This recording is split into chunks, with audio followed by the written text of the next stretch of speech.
When Nathan Sterling walked into Davidson Industries headquarters like he owned the place, which technically he would someday, I knew trouble was coming.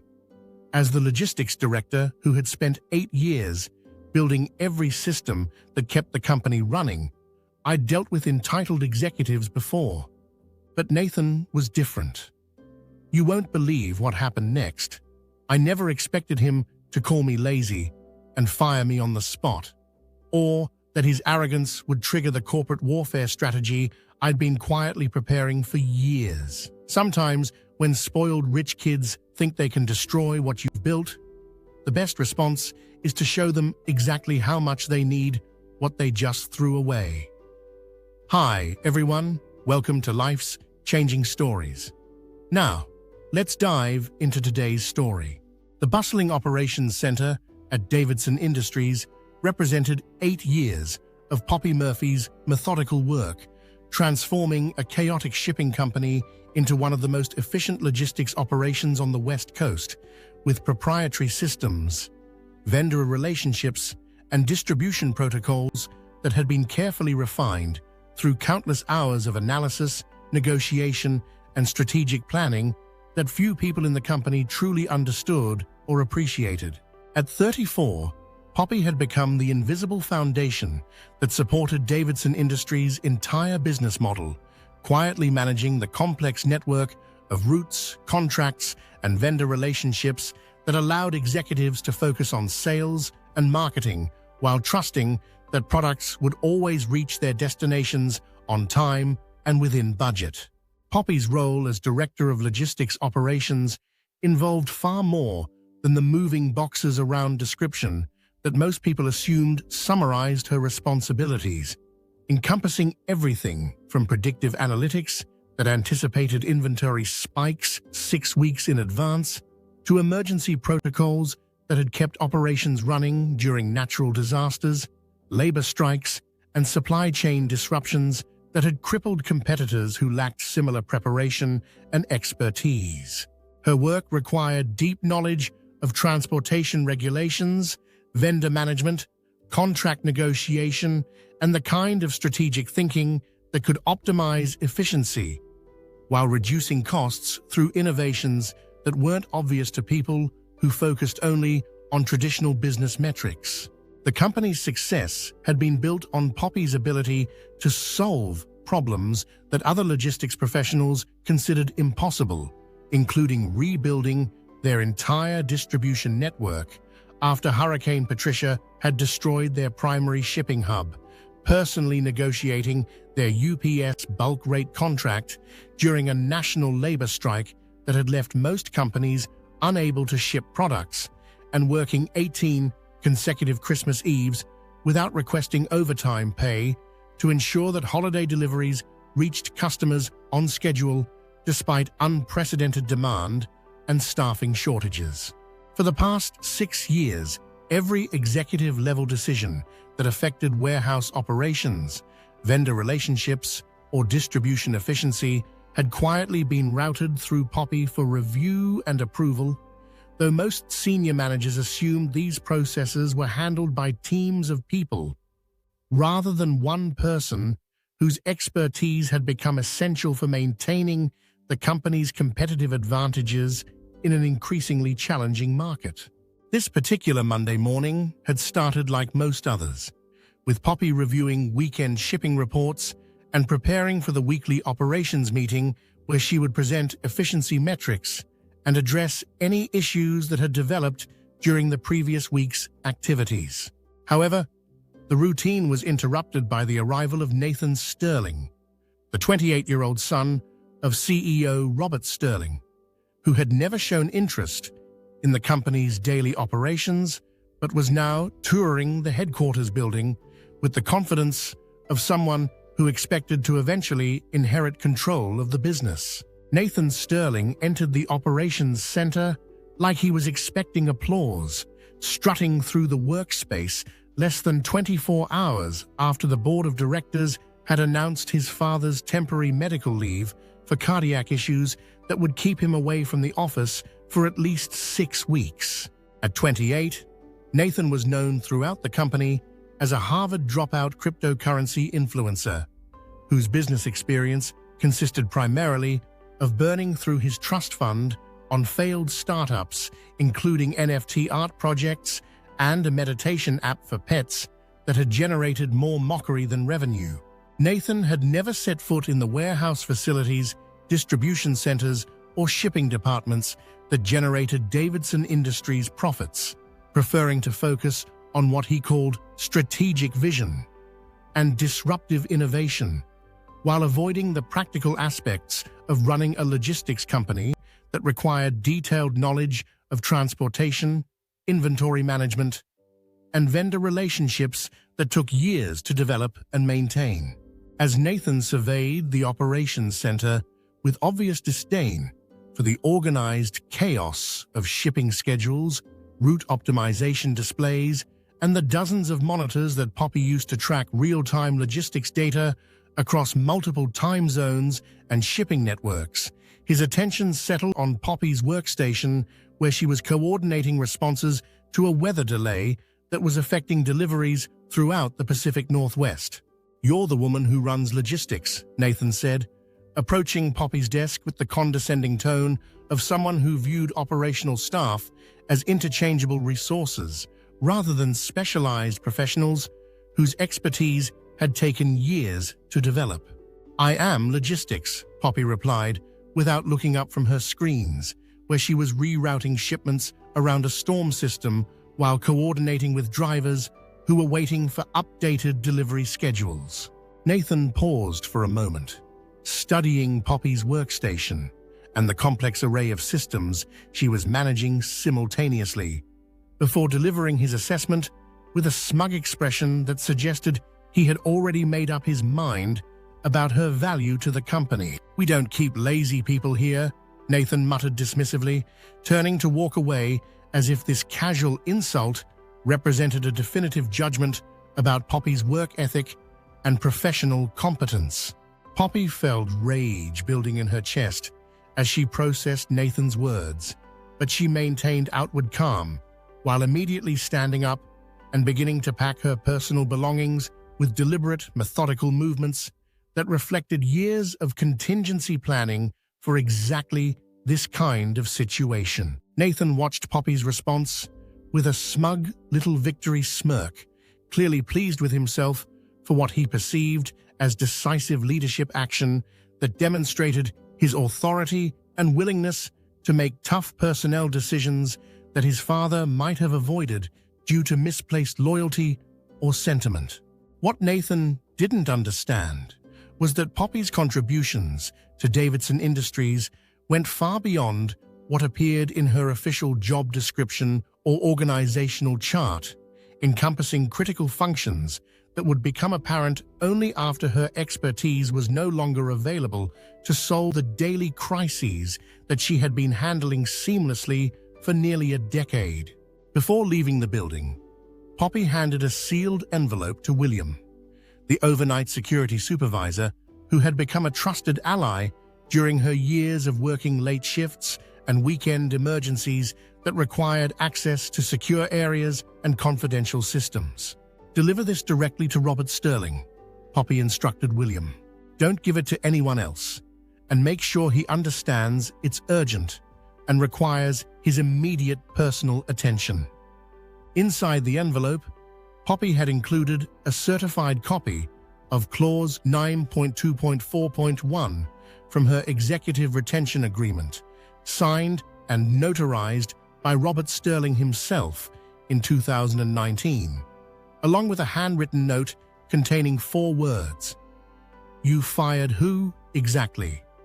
The retention clause represented Poppy's emergency parachute that she had negotiated during her contract renewal, specifying that if she was terminated without cause by anyone other than Robert Sterling personally, she would receive 3 years' salary paid within 48 hours, a 25% annual performance bonus calculated at her highest earnings year, lifetime health and dental benefits, and a complete release from non-compete restrictions that would allow her to work for any competitor immediately.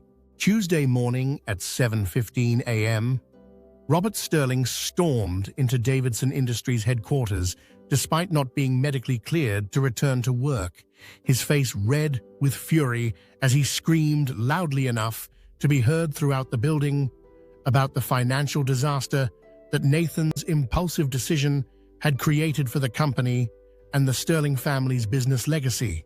Poppy's phone exploded with calls from colleagues describing Robert's rage and the frantic meetings that were taking place as executives tried to understand the legal and financial implications of losing their logistics director through an unauthorized termination that triggered expensive contractual obligations while eliminating essential expertise. Nathan attempted to defend his decision by claiming that Poppy had been underperforming and had threatened him when confronted about her alleged laziness.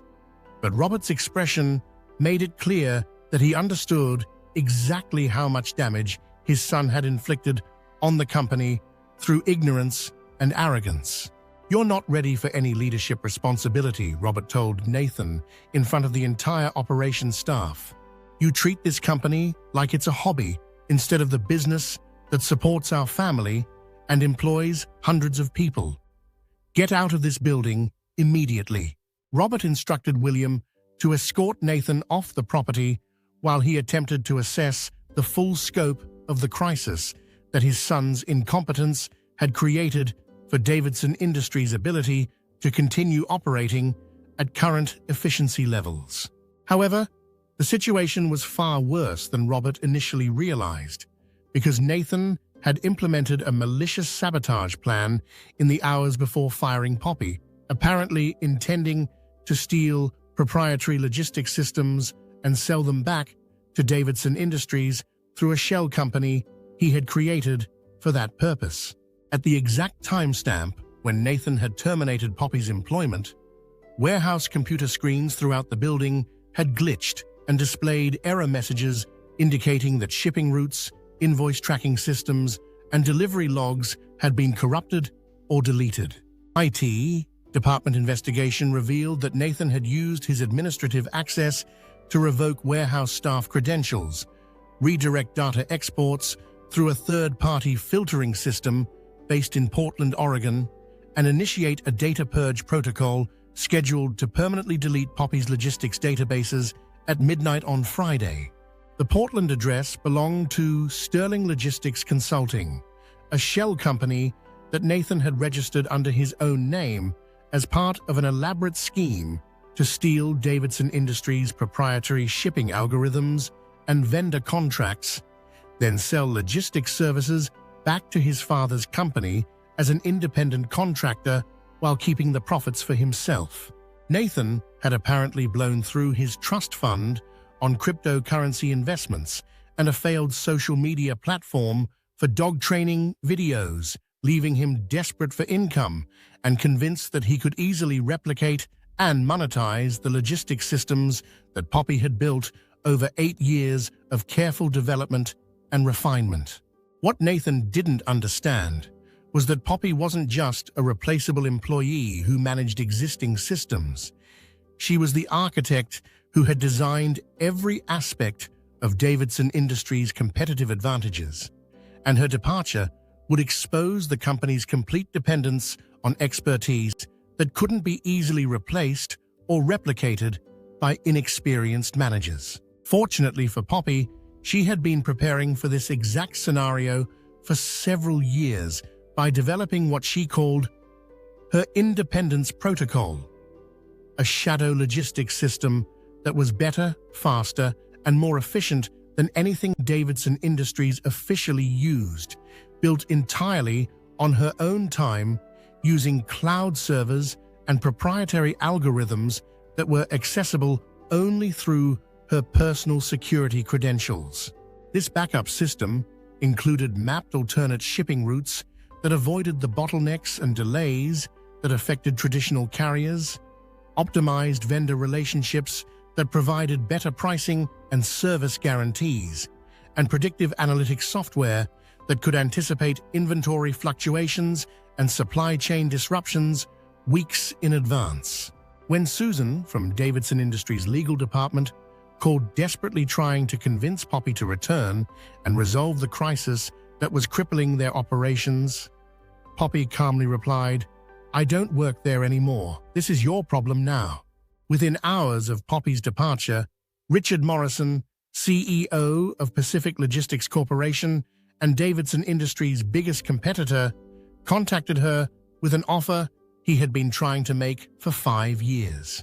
Morrison understood that Poppy was the secret weapon behind Davidson Industries' rapid growth and market dominance, and he was prepared to pay whatever was necessary to acquire her expertise for his own company.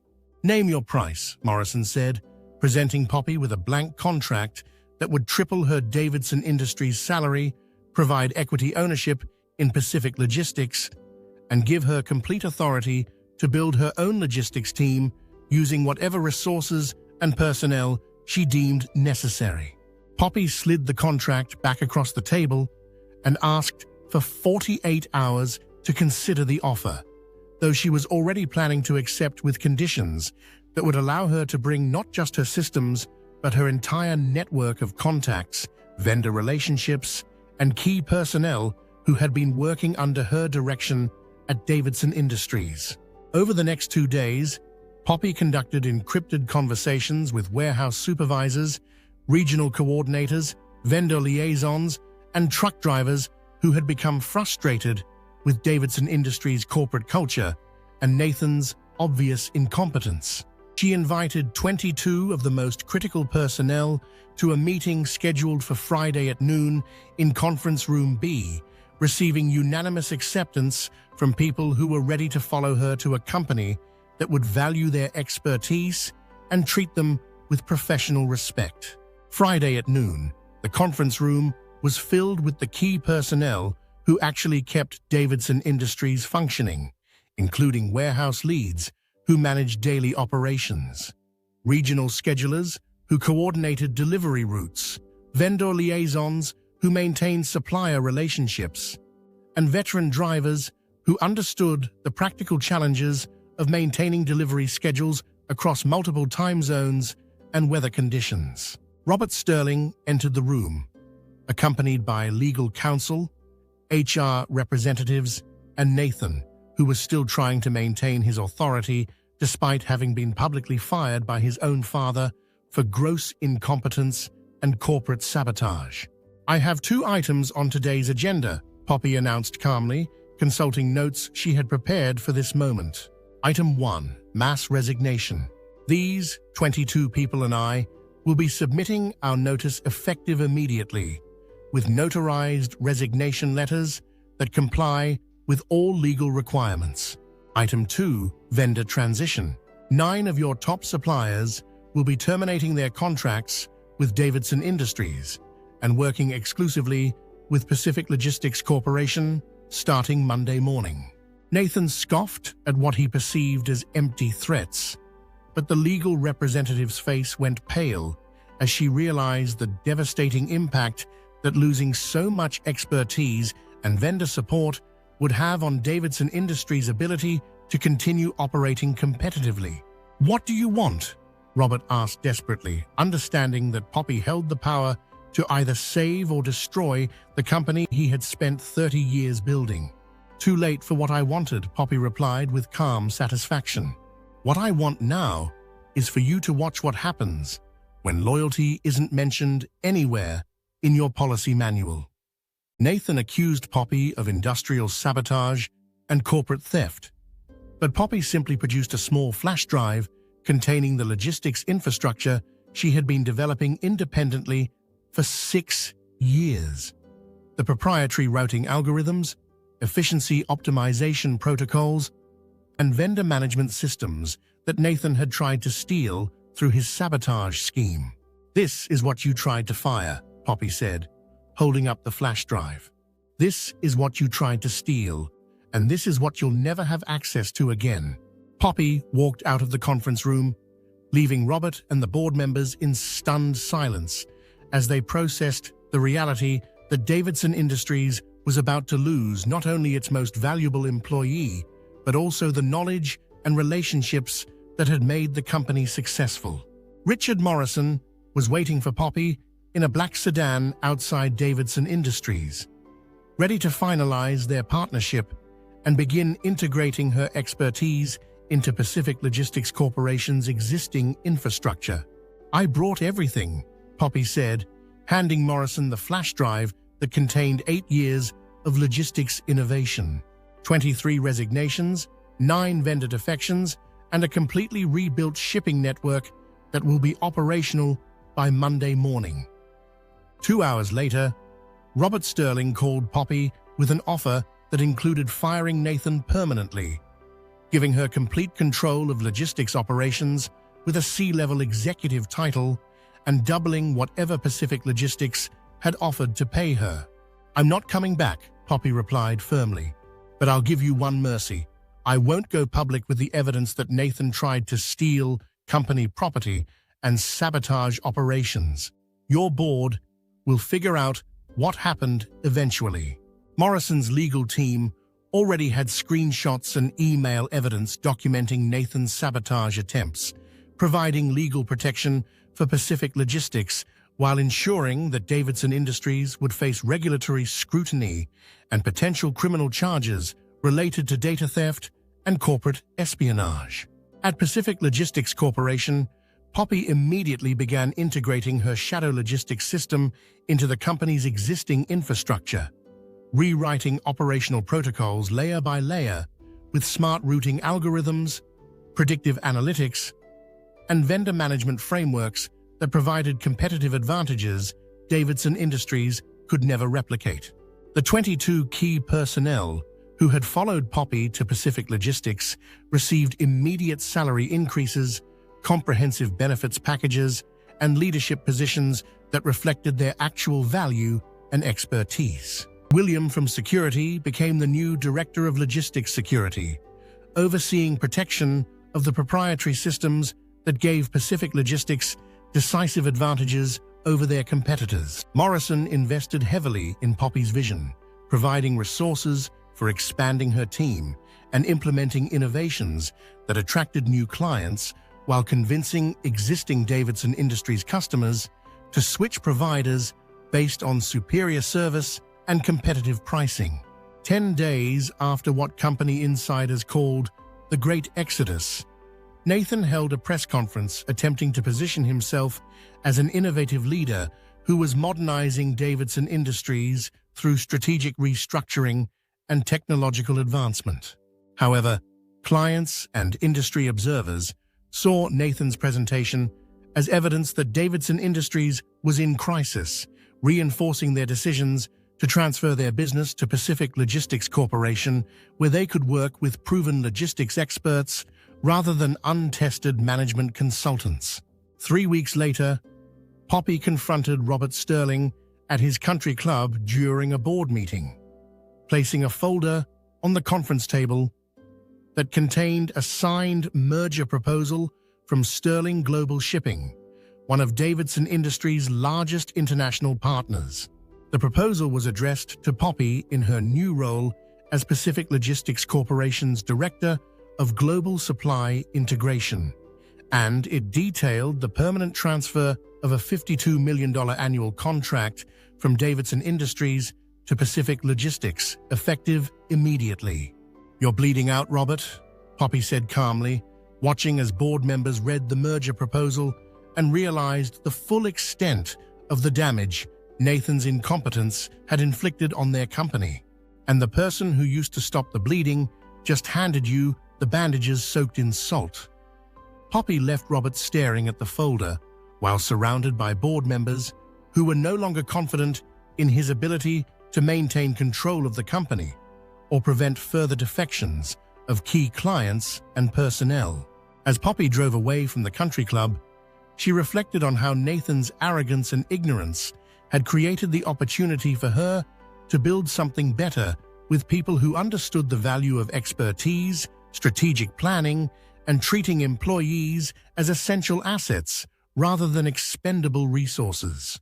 The dynasty that Robert Sterling had spent decades building was quietly collapsing behind her, while Pacific Logistics Corporation grew stronger through the addition of proven systems and experienced personnel who were finally working for a company that appreciated their contributions and rewarded their loyalty with respect, advancement opportunities, and the resources needed to continue innovating in an industry that demanded both efficiency and adaptability. Sometimes the best revenge against people who underestimate your value is simply showing them what success looks like when expertise is properly supported and strategic thinking is rewarded rather than dismissed by entitled executives who mistake inherited privilege for earned competence. We hope you enjoyed today's story of love, life, and betrayal.